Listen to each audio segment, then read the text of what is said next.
the one, the only Bencio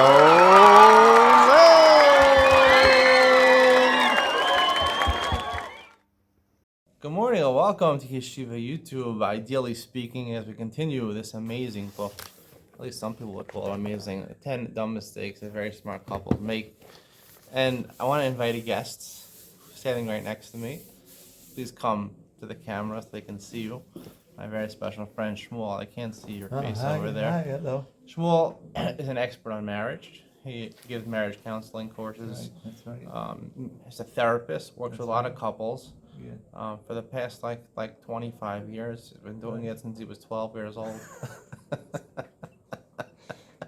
Shmuel, what's the best advice you can give about marriage?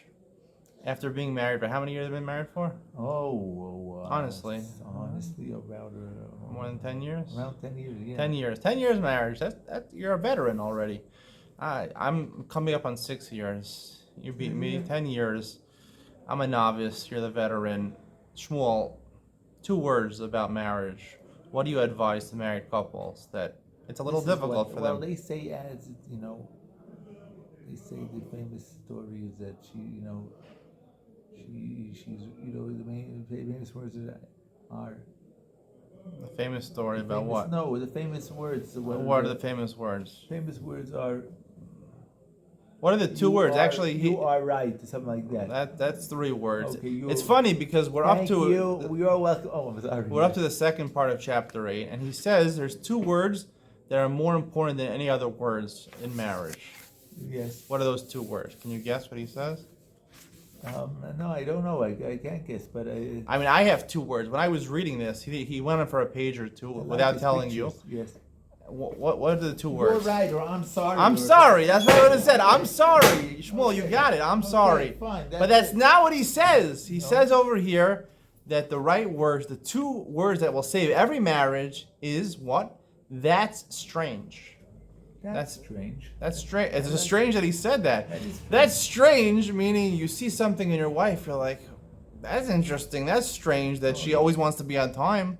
That's strange that she's not clean. I mean, whatever. I don't. How does that help? I'm sorry. I'm sorry is the right answer. I'm sorry. That will end any fights you have in marriage, any differences of opinion you have in marriage, as long as you or your wife, whoever feels they were hurt in some way, the other party goes over and says, "I'm sorry."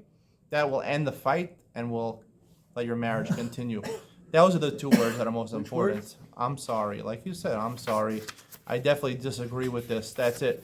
So in this, that's it. That's But you just said that he was married 6 years, and Rabbi Greiper is married like Greiper, right? Schaefer. Tina Greiper, isn't this Tina No, Greiper? Mencion Schaefer. Mencion Schaefer is married okay, over I'm sorry. 30 years. He's married over 30 years. And what are you? You're married how many years? 6 years. 6 years. 1/5 of his marriage. Exactly. So what does that tell you? So what does that mean? It means I learned quickly. He does. No, seriously. That's you. I think you should try an experiment. For the next week, you should say, I'm sorry. No, say, Don't worry, I do this. that's strange. Say, I think that, well, I think You're strange. I think he's onto something. Because when you say that's strange, what you're really saying is, I'm listening, I understand what you're saying, and I'm accepting it, but it's strange. But there's a point there where you accept what she's doing, and you're recognizing it, and That's the point. He first says step. that he says there's differences. Everyone's going to be different. 2 human beings. First of all, men and women are very different. That's right. And every human being is very different. Right? Like me and Shmuel, we're very different. That's right? right, that's Like right. I'm wearing a polo shirt. He's wearing a long sleeve white shirt with a jacket and a gartel. He's wearing glasses. I'm wearing contact lenses. He's got black hair. I got brownish blackish hair. You got a beard. I don't really have a beard. So we're different. I have like a gold watch. Where's your gold watch? You know how much this watch costs? Wow. $10,000. You joking? No, I'm joking. It's a nice watch. It was $200. It's a nice watch. It's gold, Yeah, real gold. it's not gold. No, It it's looks very stainless nice. steel. It looks But very, very I do want a gold Rolex. And I tell my wife every night. I said, listen, either you buy me the gold Rolex, or we're in a fight. You're funny. And you know what I have to say? Every morning I have to say I'm sorry because she gets very upset. She doesn't want to spend so much money on me. Even for my birthday, she won't buy me a gold Rolex. I'm joking. Seriously. So what is he point talking? is- The point he's talking about, in the second half of chapter 8, he's talking about how everyone is very different. People are very different, especially men and women are very different. So it makes married life very difficult. He says even if you compromise 50% of the time, let's say there's 10 things that you do differently in one day. He says, okay, so 5 things you'll do my way and 5 things are her way, but it gets on your nerves because fine, the 5 things I do my way, it makes sense to me. That's a given. I'm right? She's wrong, but I'm compromising. It's going to get on your nerves. That's the one, right? And he says no one is right. This is what he said in this chapter. He says nobody is right. Not the wife is right, not the man is right. People are just different. They have different opinions. That's right. And you have to work on putting yourself in your spouse's shoes and saying, listen, I don't understand that, or at least I'm trying to understand why you're different, but you're different, and I'm going to be flexible, and we're going to work it out. And that is the hardest part of marriage, is learning to live together. Now, that's a summary of what he says. My rebuttal to this is as follows. You'll tell me what you think about this, Shmuel. My opinion about this is there is always a right and wrong. I hate when people tell me this, and they say people have different opinions. Yes, you're entitled to a valid opinion. If two people can have valid opinions, the Gemara is full of different valid opinions. But it is our duty in this world, we were given free will to decide which is the correct. There's only one thing that's right? When you say one person is messy, one person is clean. The clean person is right. It's not good to be messy. Now, your spouse might be messy and you might be clean, or you might be messy and your spouse is clean, but one of you is right. It's important to recognize that even though it's hard for your spouse to be clean, but it doesn't make a difference because they're your spouse and you have to deal with it, and they just can't do anything about it because that's their natural tendency. If one person's late and one person's on time, the person who's on time is right? The one person who wants to paint a room, he says painted blue, right? One color is going to be objectively ugly, and one color is usually going to be objectively nice. Okay. So there is a right and There is wrong. right and wrong, but people get on because something gets on someone's nerves. Whether even if it's right, it gets on someone's nerves. You know what I'm saying? It gets on someone's Let's say nerves, you and live with people a- can't change what their tendencies yeah, are. You live with someone who's punctual, but he punctual to becomes it's like you want to look flex. Sometimes it's hard to live with a person that's punctual. It's hard, right? But the point I'm saying is that he says, doesn't make a difference. Neither of you are right or wrong. You have to forget about right or wrong in a marriage. Right. Just you're different, and learn to live with a spouse who's different. Right. My point is, yes, 100%. You got to learn to live with a spouse that's different. Don't expect them to change. But in your mind, you got to know what's right and wrong. Why is that important? For one reason it's important. Is because there's always things in marriage that are up to me, right? We're individuals. We're married as a unit together, but we're individuals. And our spouse has to fight for things that are relevant to only them. When it comes to parenting the kids, sharing finances and things like that, it's okay. You have to compromise, even if the other person is necessarily different or considered maybe even wrong, objectively wrong. It doesn't make a difference. They're your spouse. You have to work it out. You have to compromise. You have to have dialogue. You have to have communication. That's essential to a marriage. But when the difference is that things, when it comes to your freedom, a person's freedom, a person has to fight for what he wants, right? I fought for a lot of things in my marriage. I fought for the right to wear a polo shirt because it mattered to me. I don't want to wear a long sleeve white shirt when it's hot outside. And I'm not going to wear a short sleeve white shirt buttoned down, which looks horrible. I care about how I look. So, it looks like a nerd. So the point is that you have to fight for what's right. I fought to get my channel on YouTube, to get internet in the house. I live with my mother-in-law. My father-in-law passed away 4 years ago, Alav Shalom. He was a big tzaddik. Don't think they had internet in their house. I put internet in the house. I got a smartphone, unfiltered smartphone. I fought for these things, right?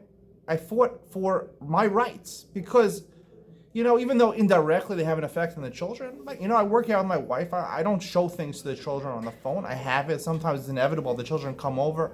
But you have to fight for yourself. And husbands ignore this. Husbands ignore right? And I have a right to buy nice things for myself. Just like my wife, women always like to buy nice things for themselves, whether it's jewelry, whether it's nice clothing or nice shoes or nice perfumes. Women want those things.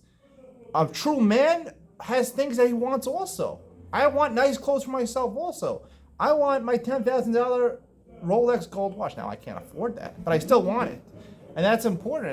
And it's important to know that to own only the things that you're actually right about, right? That I know I'm right about. I know I'm right to be able to do my YouTube channel. I would never be able to do a YouTube channel if I didn't have access to the internet, if I didn't have a phone with the internet, if I didn't have these access to these things. I'm able to do my dreams. Don't let your spouse get in the way of your dreams. Never let your spouse get in the way of your dreams. You have a right to fight for your own freedom. Your own freedom you have a right to fight for. Right? When it comes to the kids, okay, that's something you share together. But your own freedom, whether it's a husband or a wife has a right to fight for her own freedom, her own rights, to be independent, And Yeah, you and, get to but show polka dot socks. within Colored reason. polka I dot mean, socks. obviously, it has to be Wow. in the budget because the That's budget. it. I I'm gonna- like your polka dot socks. Yeah, I have cool socks. I fought for my socks also. Happy socks. You know how much I pay for these socks? You have a lot of Because I care about how I look. I'm interested in that. good. I'm interested in that. All your hair, everything is so nice. So, in terms of getting back to this chapter, Oh yes, getting back to chat. What is that picture? It's a very funny picture. there's a picture of a scientist who discovered something. It's called Eureka, the Eureka moment. And he says the Eureka moment for him, at least, was real saying that's strange in marriage. People are different. And he's right. People are different. But the two most important words in marriage are I'm sorry, not like he says that's strange. And yes, it's important to recognize people are different. But a lot of times you get into fights because you're different. But the way of resolving those fights is not saying that's strange. The way of resolving those fights is saying I'm sorry. If you offended someone because they're different than you, say I'm sorry. Even if you don't mean it. Even if you think you're right and you know 100% you're right, if the person was hurt or insulted or feels that their respect wasn't given to them, just say I'm sorry. It ends all fights. That's the most important thing in marriage. You have to pick, what's important to fight about, what's not important. You know what I'm saying? You might be, you know what they say. Right, that's what I'm saying. I'm saying there are things to fight about in marriage. You won the battle but lost the war, something like that. You know what I mean? You won the battle but lost the war. When you're fighting about something that doesn't help all these little things. It's not even these things are like little blips. But Shmuel, you don't think it was right to fight for my freedom? I'm still fighting for my freedom. You think I want to wear? You think I want to wear a white polo shirt every day? I have a great polo shirt. I mean, freedom is just it's a very easy. Everything in America is freedom. I was speaking with my wife last night. I want the freedom to be in public. I don't know. Everybody has everybody has their different concept of freedom. You know what I'm saying? Freedom of speech, freedom of how to dress. It's destroying America. All this freedom between you and me. Look what's going on. They're gonna have freedom of the drugs and freedom of guns and everything is free. And then what happens? I'll tell you something. An interesting story from last night. And we were talking. I don't know. We were watching a video, right? Manus Friedman. You know who Manus Friedman is? I remember him. Why don't people blush anymore? Something like that. He's the brother of Avram he's the Fried. biggest. Yeah, the brother of Aaron He Fried. lives in Pittsburgh or something. He lives in Minneapolis, right? and he's the biggest rabbi on YouTube and the internet. He has over 300,000 subscribers on YouTube. A huge influence, and people, because there's no other realistic Orthodox rabbis who are so prominent on the internet. Basically, what he says is basically what non-Jews believe about Orthodox Judaism. Whatever he says, there's no competition.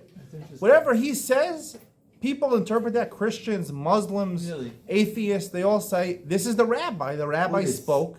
The rabbi, and I'm dedicated now to some of his videos. I'm responding to some of his videos because he says a lot of stuff that's kind of crazy. He said in one of his videos yesterday I watched, he said that the point of the world is not to go to heaven. The point of Judaism is not to go to heaven, not Olam Haba. The point is to be in this world. Why? Because it's better to serve God than go to heaven and be served.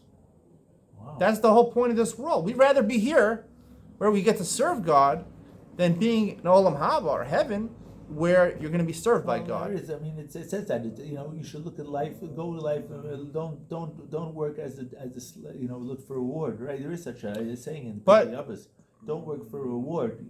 Work as a slave that doesn't get reward. Right? There is, right? Such a, That's the attitude you should have in this An world. attitude, But that's only to get you. You know, right? This world is like a trocolin, right? This world is like an antechamber right. into the trocolin, which is an olam haba. To deny the fact that Judaism believes in olam haba, and that's the best part of Judaism, is completely antithetical to Jewish beliefs. He had another point where he said that God needs people. Oh, I heard that about someone. He told said me. God needs human I beings. know. Someone I else said, didn't like no, that. no, that's not true at all. I mean, Someone Judaism else does told not me he didn't believe like that. that. God is complete. God is shalom in every possible way. God does not need people over here. Derech Hashem says at the very beginning, Hashem in his Rov Tuvo, right? He wanted to give kindness to people. He wanted to make it possible for people to earn their own shlemus, to earn their own completeness. Not that God needs people. God doesn't need anything. To say God is in any way incomplete is completely heresy in Jewish belief. And omnipotent, above air he does it. These are very deep. These are two videos that I saw yesterday. Very profound. But anyway, so the reason I'm bringing this up is because I showed this video to my wife. And then we were watching something about a Rebbe or Ashlag Rebbe or something like that. Some Hasidus here. Ashlag is up here. Yeah, there's a Rebbe over here. So my wife said to me, all right, there's 3 boxes. You want to be Chabad, minus is Chabad. You could be Ashlag, or you could be Haredi. I have to fit into a box. I said to my wife, I am creating a new box. Ben Sion Lang's box. I'm creating a new box. Great. I said, to me, some of the stuff makes sense in all these different movements, and a lot of it doesn't. So I take the best of my own world. And as I said to my wife, I said, you can either be with me or against me. And what did she Create say? my new box. She heard. Listen, I'm a very powerful, influential person. People will listen to what I say. They do listen to what I say. I command attention wherever I go. That's just the nature of my personality. Wherever I go, whichever room I'm at, I'm always the center of attention. I always command attention. And that's the nature of my being. And my views on the world will be promulgated. And there'll be some people that really hate me. And there'll be people that really adore what I say. But I'm creating a new box. This is the Ben Sion Lang box. You could either be part of it or be against me. That's your choice. But the point is that I fought for my freedom. I created a new box, right? How do you think Hasidus started? When Hasidus started, right? Everyone was against Hasidus, right? Okay. People were against. The Gra was so against Hasidus, right? But they fought for it. And they created a box. Now it's a box with 300 different boxes because there's 300 different types of Hasidus, right? They've created new boxes. So if Hasidus created a new box, Ben Sion Lang could definitely create his own new box. And every person should always make that determination what they want out of life. Even if you're married, make a determination what you feel is right. You have to be open. If you're actually wrong about this, right, and you realize after you're wrong, you should be a person that is not a stubborn person. If you made a mistake, I admit, right? My wife even told me, it's not you adhere to what you believe all the time. I said, no, I'm a human being. I don't adhere exactly to my beliefs all the time. My beliefs, I believe, are true. If I make a mistake, I'm willing to admit it. But the point is, you got to fight for your freedom as a spouse. You are a unit. Freedom. And you got to fight for freedom. You got to fight for. That's right. And that's the point I have to say about Give this me chapter. liberty. You remember that? Give me liberty or give me death. Give me liberty or give me Woodburn, we used to say in the country. Remember that? Give me Woodburn. Because Liberty was a Catholic. Very cute city in upstate New York called Liberty. No, but seriously, this is getting. What are your freedom is you could everything is freedom. You know what I'm saying? It's a very easy thing to. Listen, the point I'm telling decide all what husbands is out that. there, and maybe some women usually get what they want. Women are not overlooked in marriage at all because they speak up for what they want. They're very materialistic. They get all their materialistic needs taken care of. Usually husbands are the doormat. They don't get their needs taken care of. A lot of times they don't care about their own selves. You're so funny. And this is the truth. And you got to fight for yourself, fight for your own rights. You don't have to. Maybe You don't have to be a martyr Maybe and do a make sure wham- your kids wham get delay. all your rights. I think that's overstepping it. Overstepping. If you feel your certain rights, you don't have to say, "Oh, my kids. I need my kids to have those rights." It's not worth getting in a fight with your wife. Your wife is always more important than your kids. If your wife wants to raise her kids in a certain way, and you feel that you have certain beliefs you want to act on, do it for yourself. Don't get the kids involved. You know, just stand up for your own freedoms and know what's right, because it's important to know what's right. Know what you're fighting for, but minimize exactly what you're fighting for. No, don't overgeneralize, because then it'll destroy your marriage. But it's true. But kids are one of the big problems, and I mean, your wife wants the kids to grow one way, and if you're an influence on the house, It's an influence, but I honestly, I'm not trying to influence my kids. Well, no, Right? well, you It are. is an You're one influence. of the biggest influences I, in their I life. can't control that, but Well, of I'm course not you do. I'm not doing it because I want my kids. Listen, you know, people ask me, you know, would you be happy if my kids went off the derech or something like that, or my kids became Hasidish, you know? And I say to them, listen, my kids are their own people, you know. Yes, would I like to see them, you know, grow up the way I project life, the way I understand life? Yes, of course, I'd rather have that, because there'd be more similarities, more connection with them. But they're their own human beings. I created these people, and I'm part in their upbringing. But if they want to choose, they have the freedom of choice that God gave them to choose whatever they want in life, and I will support them whatever they do. They are my kids. I love them no matter what. I hope they turn out okay. I hope they turn out similar to me, so I can have more of a connection with me. But if they don't, that's okay also. They're still my kids. That's the most important thing. Good cheer today, right? Very good. Very good. Thank you for your contribution, Shmuel. Thank you. We'll see you in the next one.